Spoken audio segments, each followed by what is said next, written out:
অনুগল্প সুন্দর, রচনা প্রচেত গুপ্ত। একটা কুঁড়ি, একটা ফুল।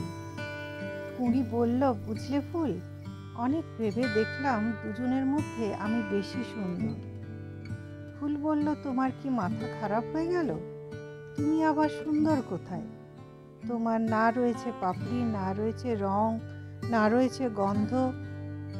আমাকে ভিতরে নিয়ে ফুটিয়ে থাকো। মাপে এইটুকু, রং ফ্যাকাশে, আর আমার রূপে সবাই পাগল। কুঁড়ি রেগে বলল, তুমি তো আচ্ছা আহাম্মক দেখছি।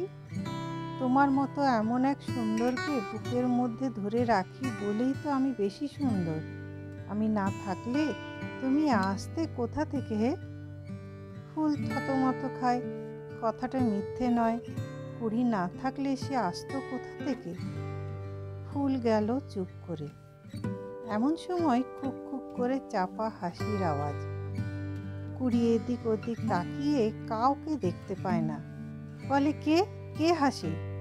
চাপা হাসি বলে ওঠে, তোমাদের কথা শুনে আমি হাসি। ফুল বলে, তুমি হাসো, তুমি কে? দেখতে পাই না তো। চাপা হাসি ফিসফিস করে বলে, আমাকে দেখতে পাবে না, আমি অনেক অনেক বেশি সুন্দর, তাই আমাকে দেখা যায় না। কুঁড়ি চোখ পাকিয়ে বলল, দেখা যায় না তাও সুন্দর? আমাদের সঙ্গে ফাজলামি করো?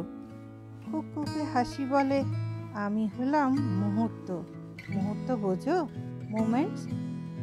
কুঁড়ি থেকে ফুল হয়ে ফুটবার সময়টুকু, যা অদৃশ্য, অথচ যাকে ছাড়া তোমরা দুজনেই কিচ্ছু না।